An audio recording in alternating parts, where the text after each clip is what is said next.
Chapter 1. I am by birth a Genevese, and my family is one of the most distinguished of that republic. My ancestors had been for many years councillors and syndics, and my father had filled several public situations with honour and reputation. He was respected by all who knew him for his integrity and indefatigable attention to public business. He passed his younger days perpetually occupied by the affairs of his country. A variety of circumstances had prevented his marrying early, nor was it until the decline of life that he became a husband and the father of a family. As the circumstances of his marriage illustrate his character, I cannot refrain from relating them. One of his most intimate friends was a merchant who, from a flourishing state, fell, through numerous mischances, into poverty.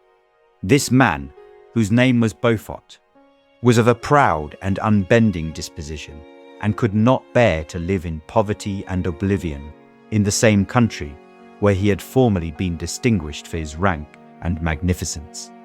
Having paid his debts, therefore, in the most honourable manner, he retreated with his daughter to the town of Lucerne, where he lived unknown and in wretchedness. My father loved Beaufort with the truest friendship, and was deeply grieved by his retreat in these unfortunate circumstances. He bitterly deplored the false pride which led his friend to a conduct so little worthy of the affection that united them. He lost no time in endeavouring to seek him out, with the hope of persuading him to begin the world again through his credit and assistance. Beaufort had taken effectual measures to conceal himself, and it was 10 months before my father discovered his abode. Overjoyed at this discovery, he hastened to the house, which was situated in a mean street near the Rus.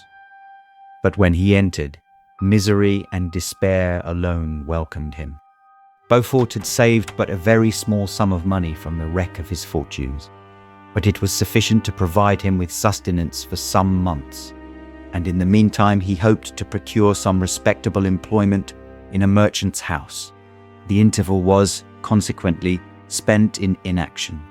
His grief only became more deep and rankling when he had leisure for reflection, and at length it took so fast hold of his mind that at the end of 3 months he lay on a bed of sickness, incapable of any exertion.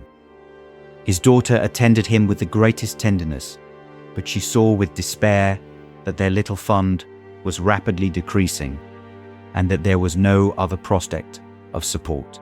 But Caroline Beaufort possessed a mind of an uncommon mould, and her courage rose to support her in her adversity. She procured plain work, she plaited straw, and by various means contrived to earn a pittance, scarcely sufficient to support life.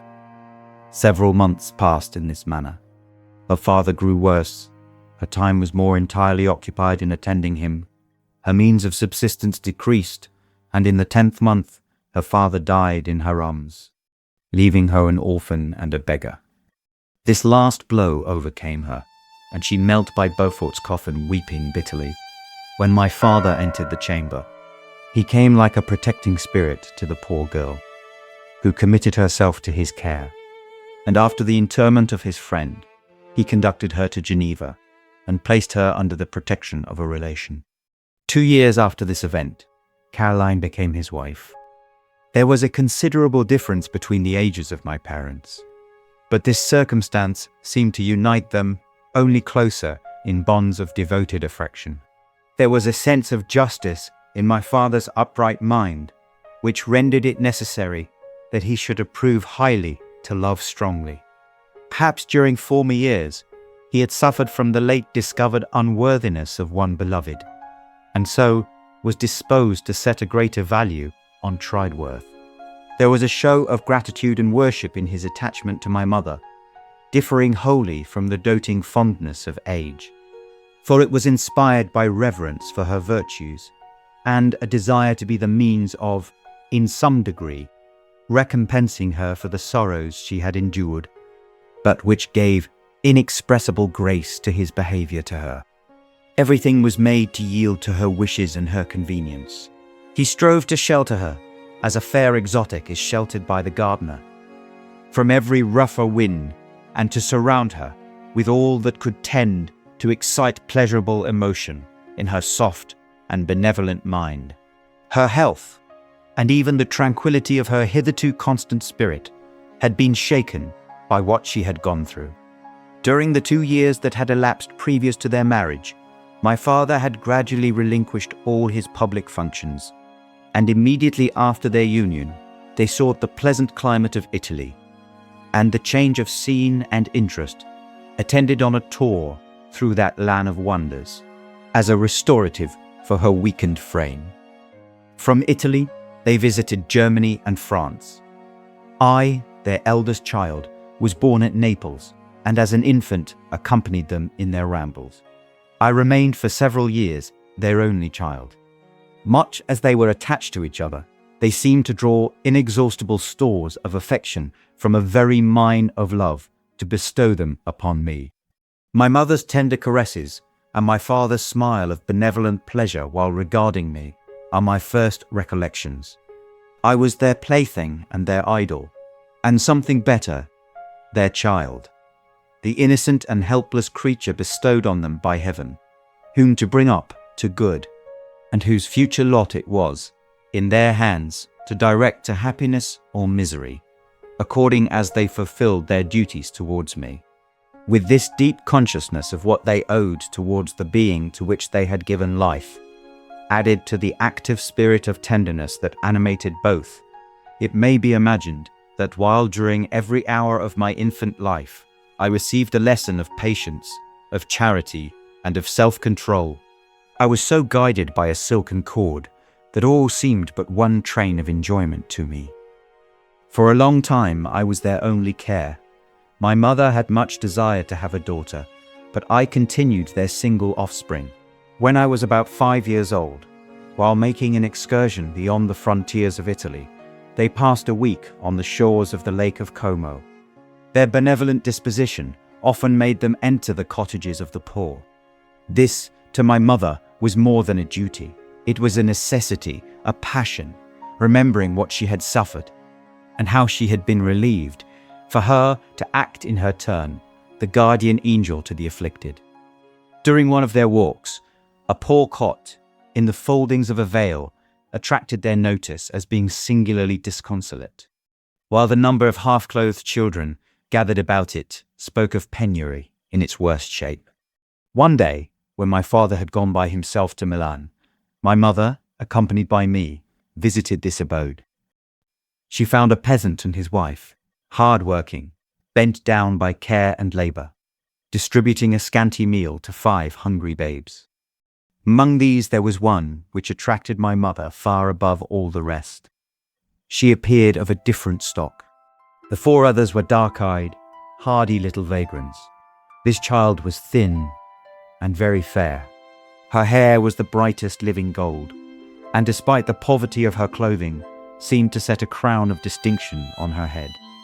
Her brow was clear and ample, her blue eyes cloudless, and her lips in the moulding of her face so expressive of sensibility and sweetness, that none could behold her without looking on her as of a distinct species, a being heaven-sent, and bearing a celestial stamp in all her features. Peasant woman, perceiving that my mother fixed eyes of wonder and admiration on this lovely girl, eagerly communicated her history. She was not her child, but the daughter of a Milanese nobleman. Her mother was a German and had died on giving her birth. The infant had been placed with these good people to nurse. They were better off then. They had not been long married, and their eldest child was but just born. The father of their charge was one of those Italians, nursed in the memory of the antique glory of Italy. One among the scevi ogni fremendi, who exerted himself to obtain the liberty of his country. He became the victim of its weakness. Whether he had died or still lingered in the dungeons of Austria was not known. His property was confiscated. His child became an orphan and a beggar. She continued with her foster parents and bloomed in their rude abode, fairer than a garden rose among dark-leaved brambles.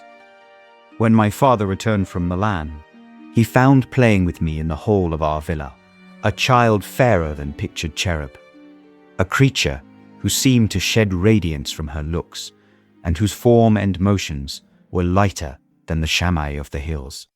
The apparition was soon explained. With his permission, my mother prevailed on her rustic guardians to yield their charge to her. They were fond of the sweet orphan. Her presence had seemed a blessing to them, but it would be unfair to her to keep her in poverty and want when Providence afforded her such powerful protection. They consulted their village priest, and the result was that Elizabeth Lavenza became the inmate of my parents' house, my more than sister, the beautiful and adored companion of all my occupations and my pleasures. Everyone loved Elizabeth. The passionate and almost reverential attachment with which all regarded her became, while I shared it, my pride and my delight. On the evening previous to her being brought to my home, my mother had said playfully, "I have a pretty present for my Victor. Tomorrow he shall have it." And when, on the morrow, she presented Elizabeth to me as her promised gift, I, with childish seriousness, interpreted her words literally and looked upon Elizabeth as mine, to protect, love, and cherish. All praises bestowed on her, I received as made to a possession of my own. We called each other familiarly by the name of cousin. No word, no expression could body forth the kind of relation in which she stood to me, my more than sister,